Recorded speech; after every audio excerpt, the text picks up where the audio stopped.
संकष्टहरणं गणेशाष्टकम्। ॐ ॐ ओंकाररूपं त्र्यमिति च परं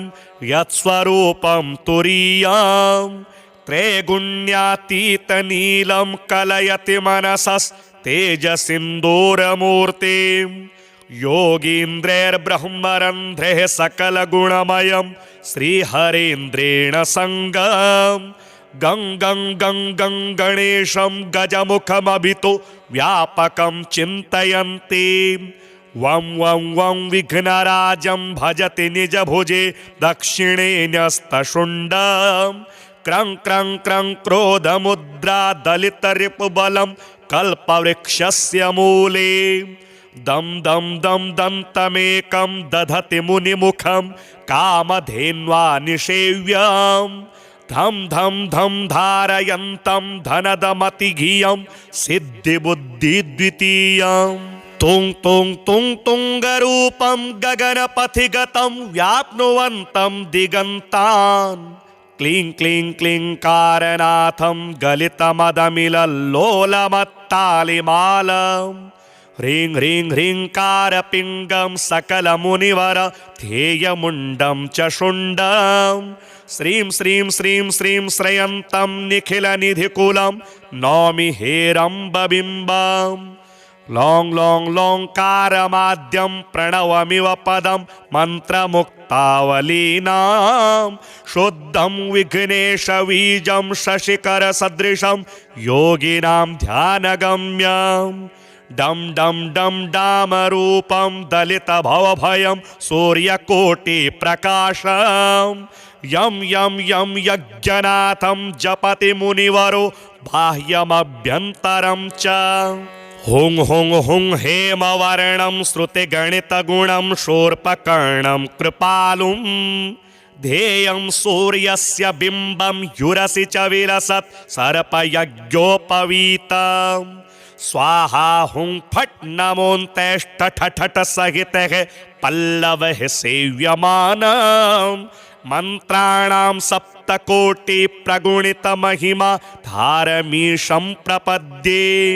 पूर्वं पीठं त्रिकोणं तदुपरि रुचिरं षट्कपत्रं पवित्रं यस्योर्ध्वं शुद्धरेखा वसुदलकमलं वास्वतेजश्चतुस्रम् मध्ये हुंकार बीजं तदनु भगवतः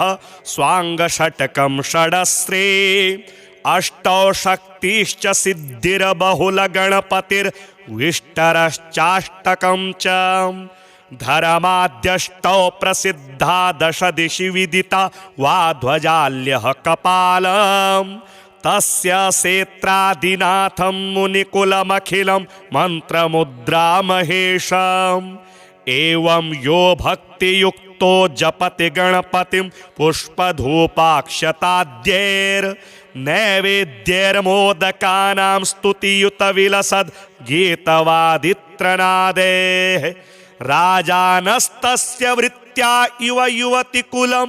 दासवत् सर्वदास्ते लक्ष्मीः सर्वाङ्गयुक्ताश्रयति च सदनं किङ्करः सर्वलोकाः पुत्राः पुत्र्यः पवित्रा रणभुवि विजयी द्योतवादेऽपि वीरो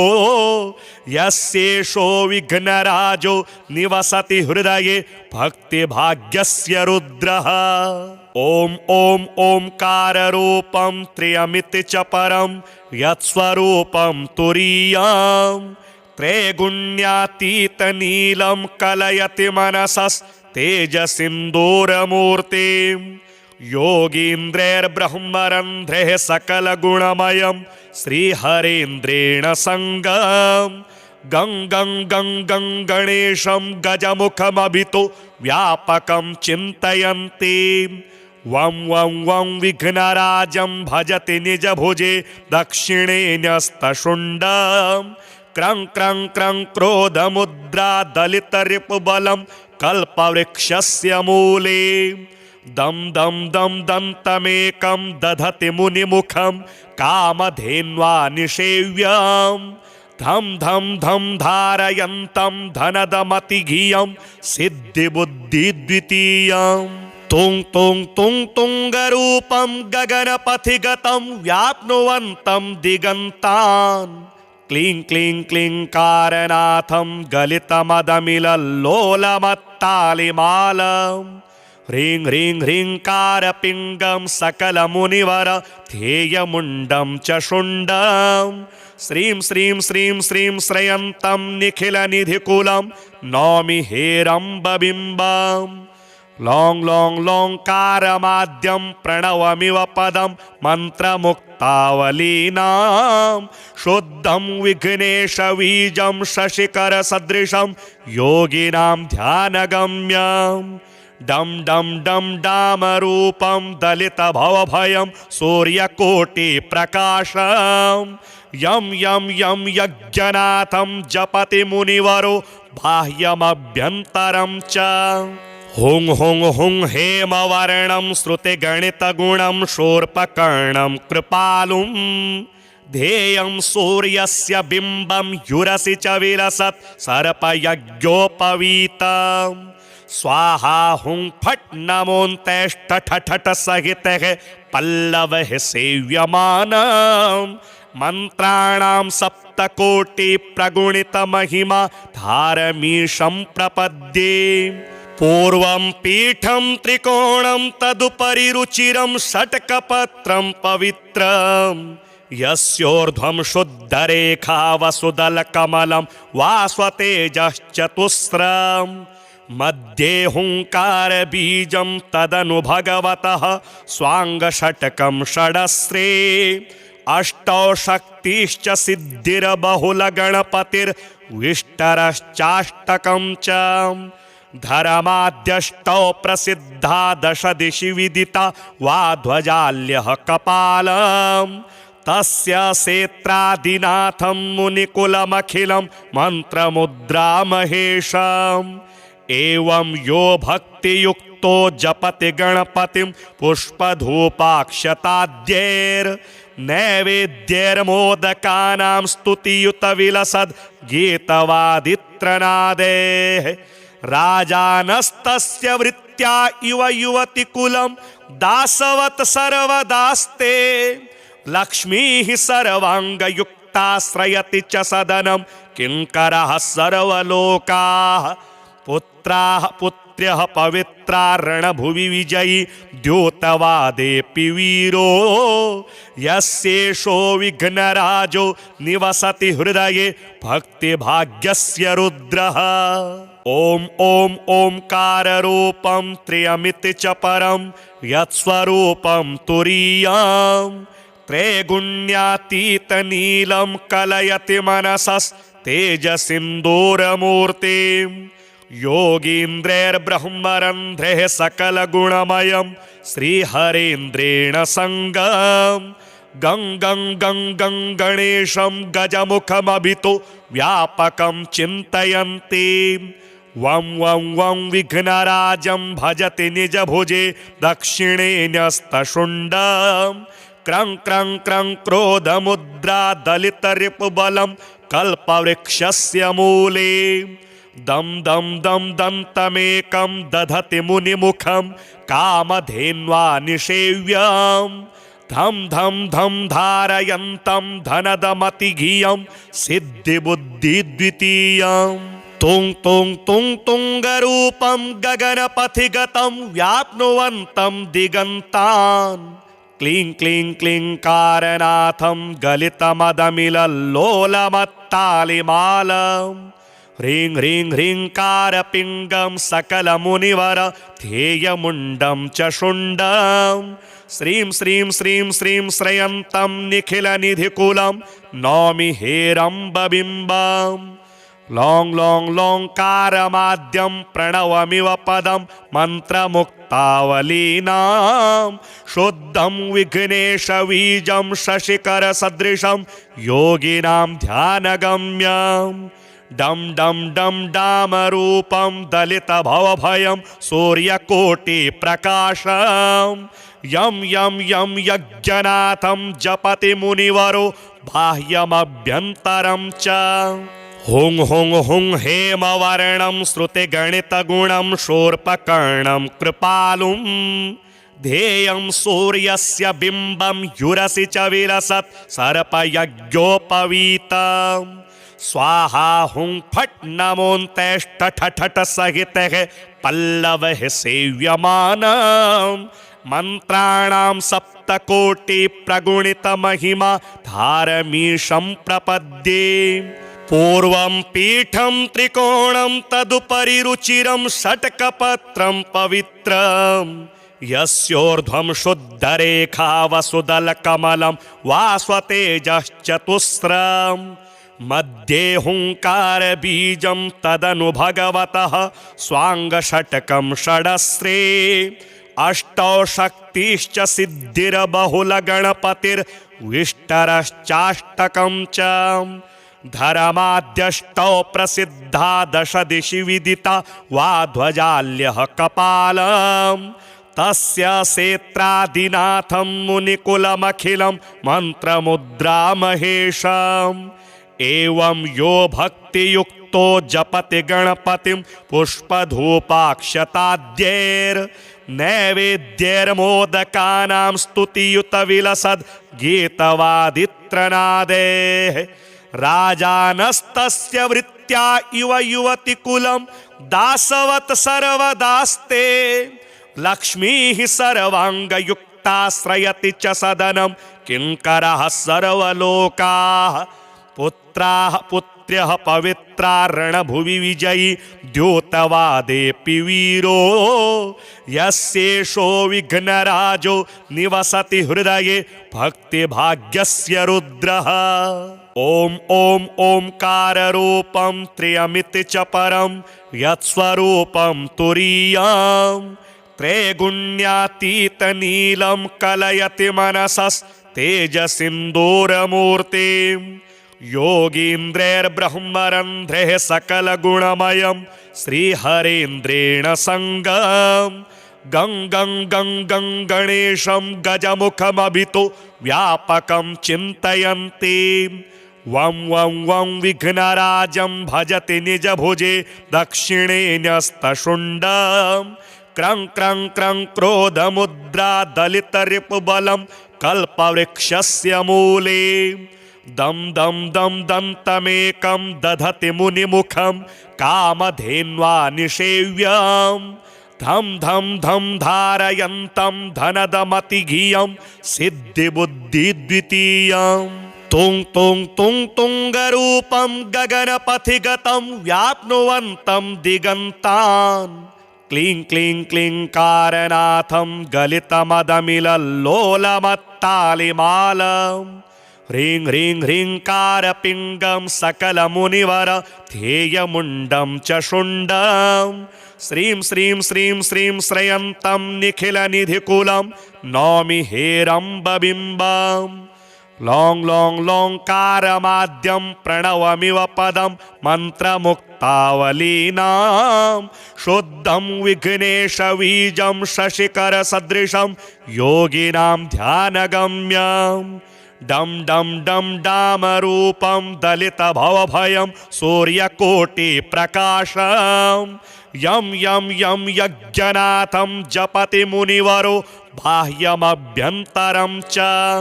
हुं हुं हुं हेमवर्णं श्रुतिगणितगुणं शूर्पकर्णं कृपालुं ध्येयं सूर्यस्य बिम्बं युरसि च विलसत् सर्पयज्ञोपवीतम्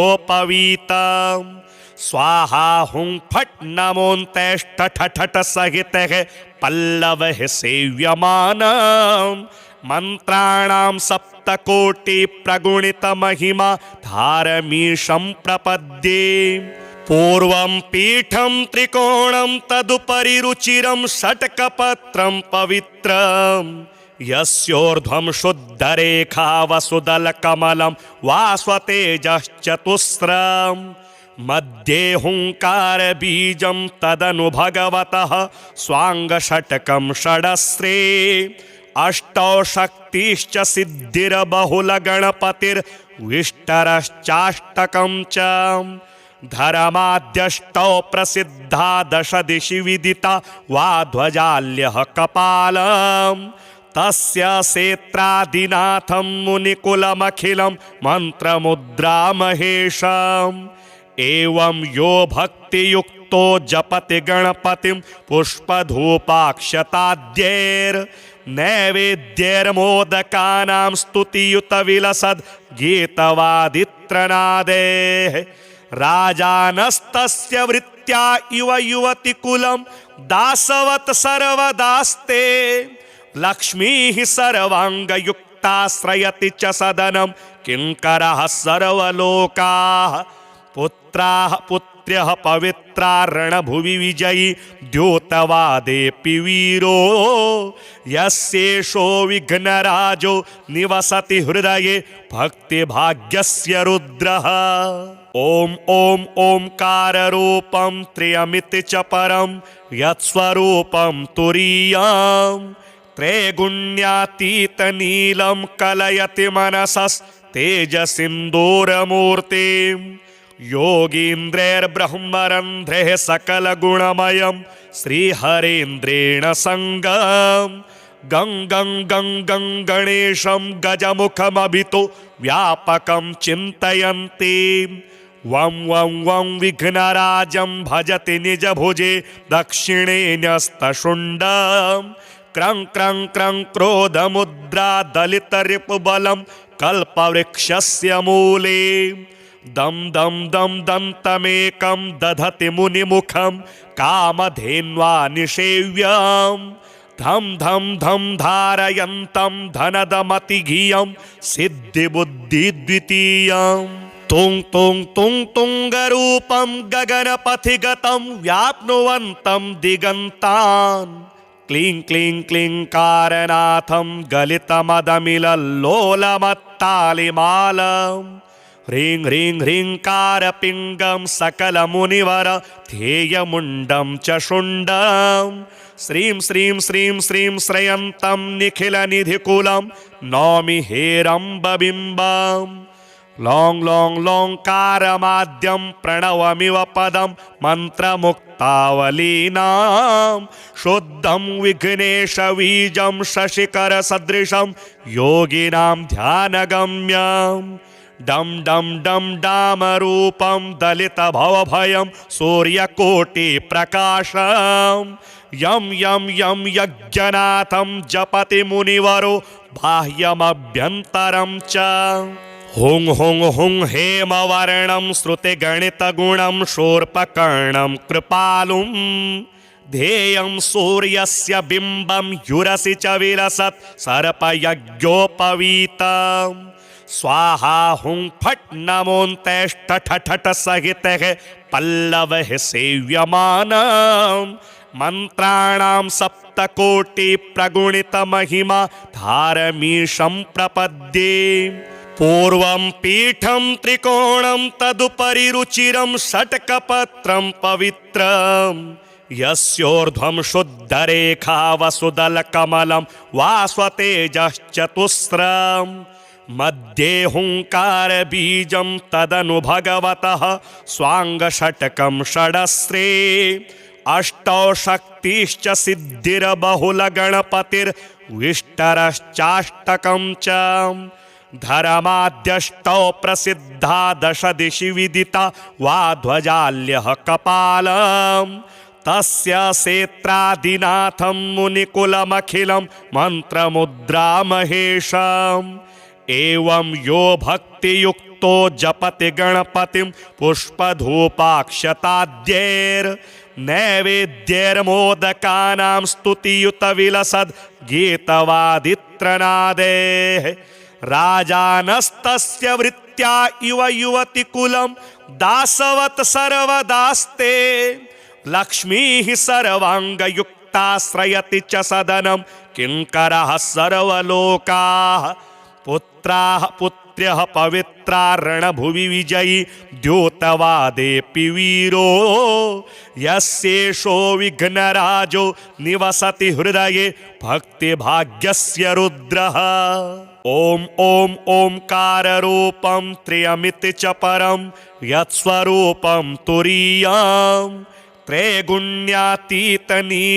कलयति मनसस्तेजसिन्दूरमूर्तिं योगीन्द्रैर्ब्रह्मरन्ध्रैः सकलगुणमयं श्रीहरेन्द्रेण सङ्गम् गं गं गं गं गणेशं गजमुखमभितो व्यापकं चिन्तयन्ति वं वं वं विघ्नराजं भजति निजभुजे दक्षिणे न्यस्तशुण्डं क्रं क्रं क्रं क्रोधमुद्रा दलितरिपुबलं कल्पवृक्षस्य मूले दं दं दं दन्तमेकं दधति मुनिमुखं कामधेन्वा निषेव्यम् धम धम धम धारयन्तं धनदमतिघियं सिद्धिबुद्धिद्वितीयं तुं तुं तुं तुंगरूपं गगनपथिगतं व्याप्नुवन्तं दिगन्तान् क्लीं क्लीं क्लींकारनाथं गलितमदमिलल्लोलमत्तालिमालं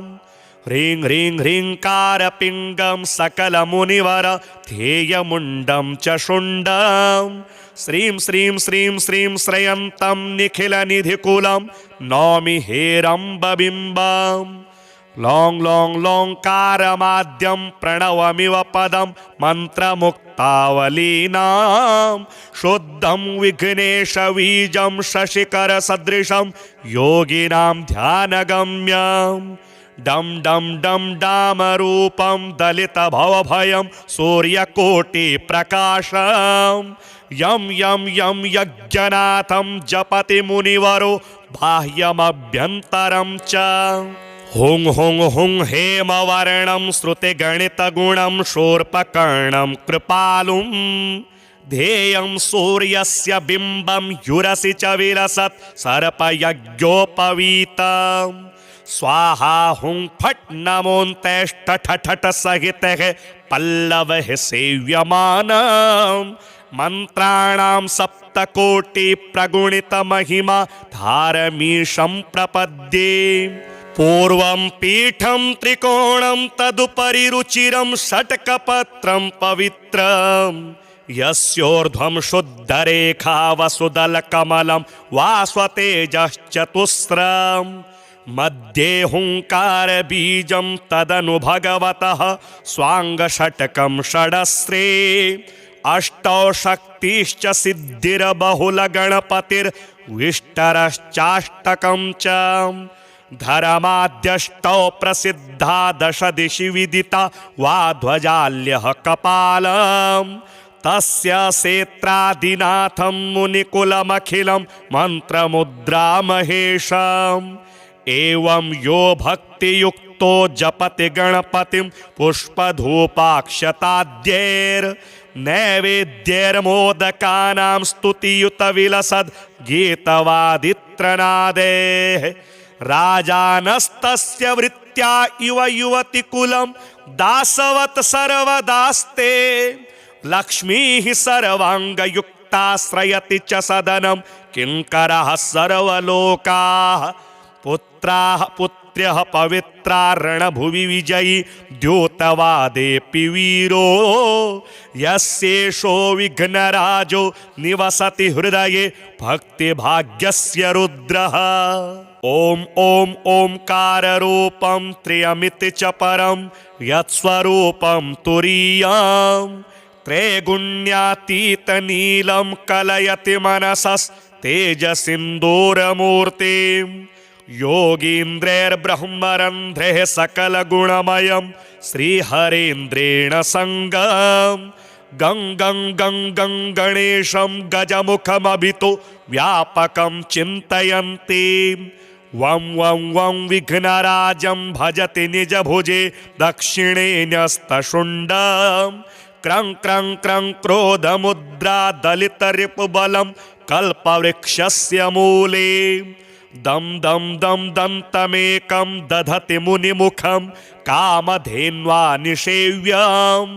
धम धम धम धारयन्तं धनदमतिघियं सिद्धिबुद्धिद्वितीयं तुं तुं तुं तुङ्गरूपं गगनपथिगतं व्याप्नुवन्तं दिगन्तान् क्लीं क्लीं क्लीङ्कारनाथं गलितमदमिलल्लोलमत्तालिमालं ह्रीं ह्रीं ह्रीङ्कारपिङ्गं सकलमुनिवर ध्येयमुण्डं च शुण्डं श्रीं श्रीं श्रीं श्रीं श्रयन्तं निखिलनिधिकुलं नौमि हेरम्बबिम्बम् लों लों लोङ्कारमाद्यं प्रणवमिव पदं मन्त्रमुक्तावलीनां शुद्धं विघ्नेशबीजं शशिकरसदृशं योगिनां ध्यानगम्यं डं डं डं डामरूपं दलितभवभयं सूर्यकोटिप्रकाशं यं यं यं यज्ञनाथं जपति मुनिवरो बाह्यमभ्यन्तरं च हुं हुं हुं हेमवर्णं श्रुतिगणितगुणं शूर्पकर्णं कृपालुं ध्येयं सूर्यस्य बिम्बं युरसि च विलसत् सर्पयज्ञोपवीतं स्वाहा हुं फट् नमोऽन्तेष्टठठट सहितः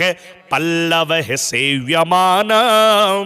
मन्त्राणां सप्तकोटिप्रगुणितमहिमा धारमीशं प्रपद्ये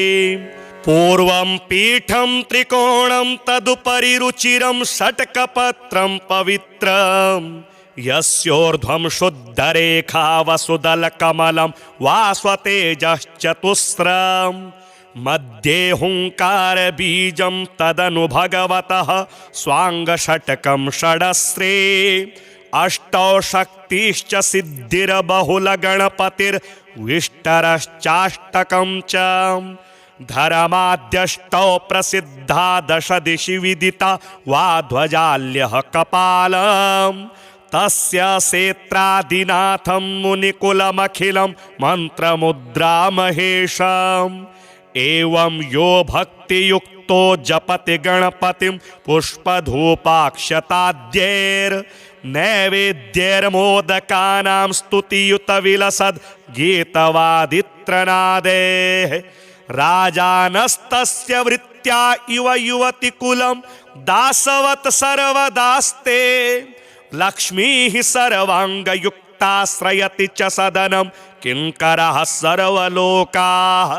पुत्राः पुत्र्यः पवित्रा रणभुवि विजयी द्योतवादेऽपि वीरो यस्येषो विघ्नराजो निवसति हृदये भक्तिभाग्यस्य रुद्रः ॐ ॐ ओंकाररूपं त्र्यमिति च परं यत्स्वरूपं तुरीयं त्रैगुण्यातीतनीलं कलयति मनसस्तेजसिन्दूरमूर्तिं योगीन्द्रैर्ब्रह्मरन्ध्रैः सकलगुणमयं श्रीहरेन्द्रेण संगं गं गं गं गं गणेशं गजमुखमभितो व्यापकं चिन्तयन्ति वं वं वं विघ्नराजं भजति निजभुजे दक्षिणे न्यस्तशुण्डं क्रं क्रं क्रं क्रोधमुद्रा दलितरिपुबलं कल्पवृक्षस्य मूले दं दं दं दन्तमेकं दधति मुनिमुखं कामधेन्वा निषेव्यं धं धं धं धारयन्तं धनदमतिघियं सिद्धिबुद्धिद्वितीयं तुं तुं तुं तुङ्गरूपं गगनपथिगतं व्याप्नुवन्तं दिगन्तान् क्लीं क्लीं क्लीङ्कारनाथं गलितमदमिलल्लोलमत्तालिमालं ह्रीं ह्रीं ह्रीङ्कारपिङ्गं सकलमुनिवर ध्येयमुण्डं च शुण्डं श्रीं श्रीं श्रीं श्रीं श्रयन्तं निखिलनिधिकुलं नौमि हेरम्बबिम्बम् लों लों लोङ्कारमाद्यं प्रणवमिव पदं मन्त्रमुक्तावलीनां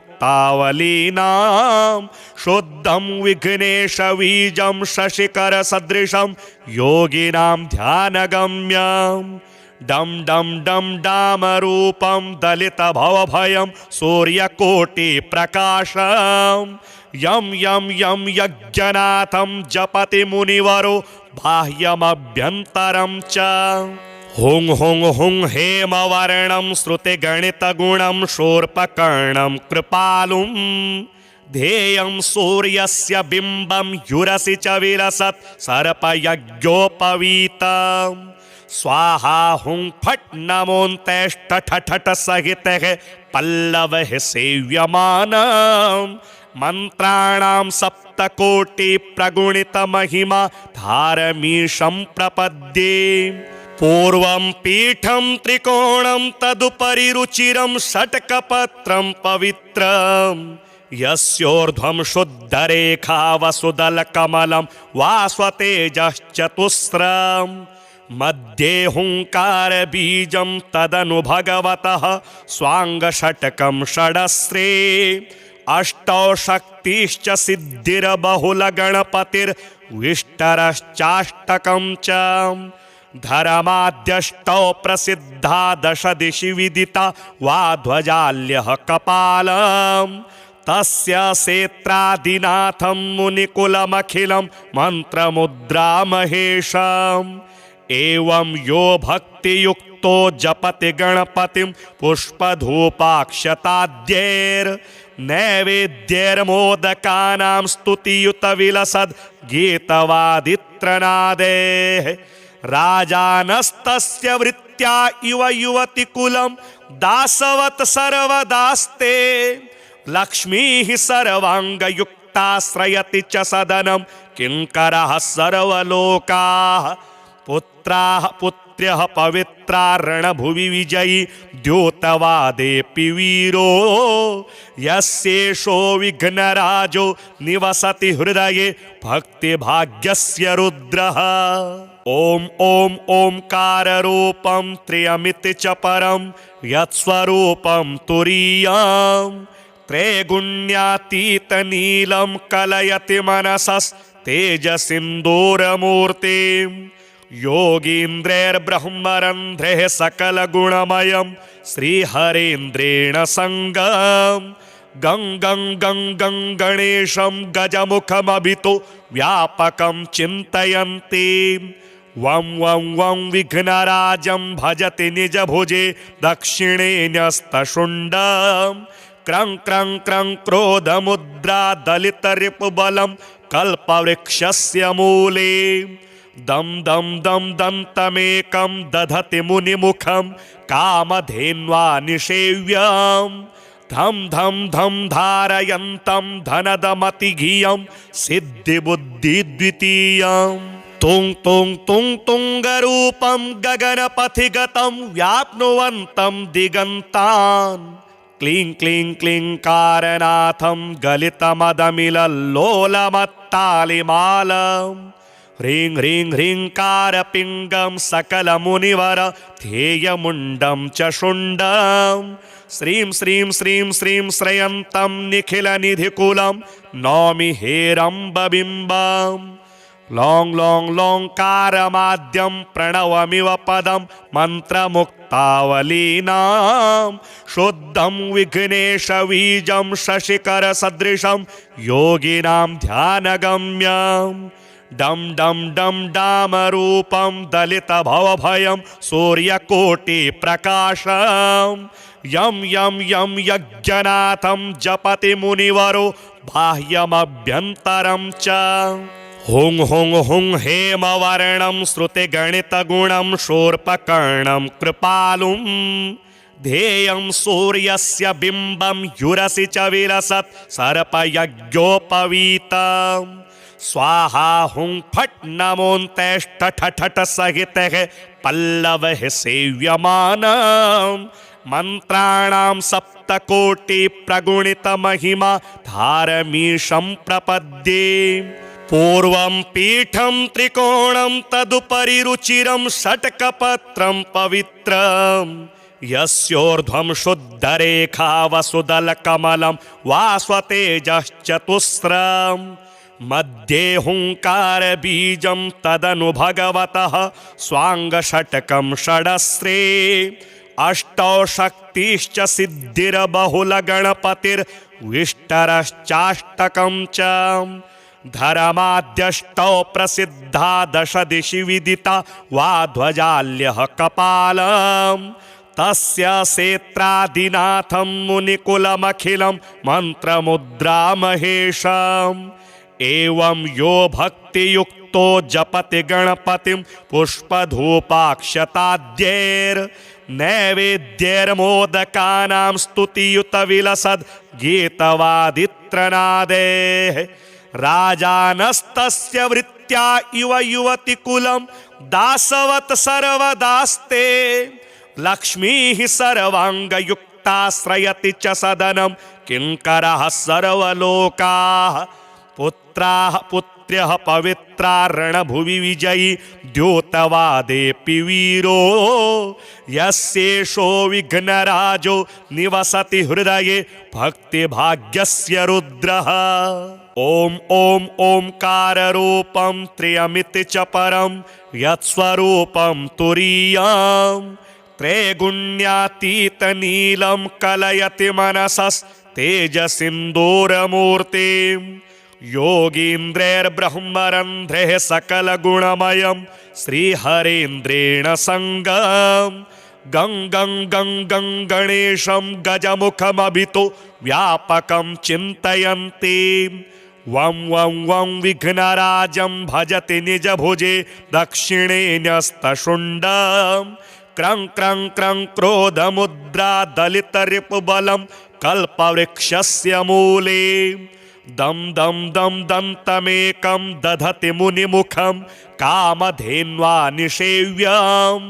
धं धं धं धारयन्तं धनदमतिघियं सिद्धिबुद्धिद्वितीयम् तुं तुं तुं तुङ्गरूपं गगनपथिगतं व्याप्नुवन्तं दिगन्तान्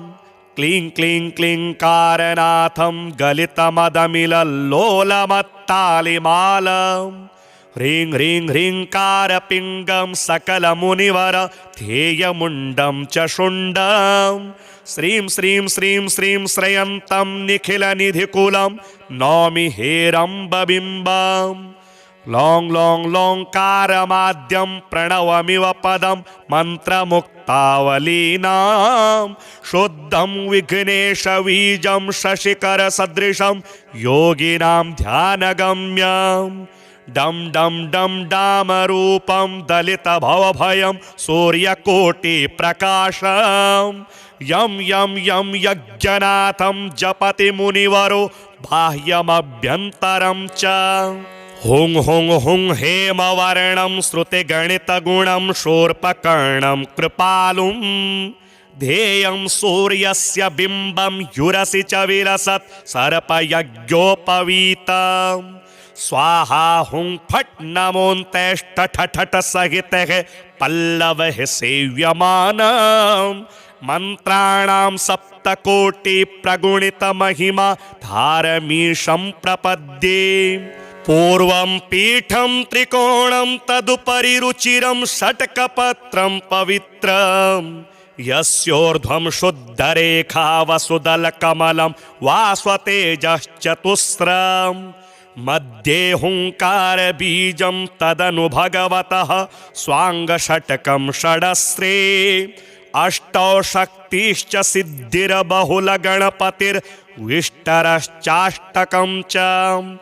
धर्माद्यष्टौ प्रसिद्धा दश दिशि विदिता वा ध्वजाल्यः कपालम् तस्य सेत्रादिनाथं मुनिकुलमखिलं मन्त्रमुद्रामहेशम् एवं यो भक्तियुक्तो जपति गणपतिं पुष्पधूपाक्षताद्यैर्नैवेद्यैर्मोदकानां स्तुतियुतविलसद् गीतवादित्रनादेः राजानस्तस्य वृत्त्या इव युवतिकुलं दासवत् सर्वदास्ते लक्ष्मीः सर्वाङ्गयुक्ताश्रयति च सदनं किङ्करः सर्वलोकाः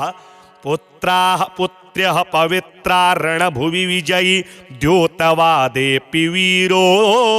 यस्येषो विघ्नराजो निवसति हृदये भक्तिभाग्यस्य रुद्रः। ॐ ॐ ओंकाररूपं त्र्यमिति च परं यत्स्वरूपं तुरीयं त्रैगुण्यातीतनीलं कलयति मनसस्तेजसिन्दूरमूर्तिं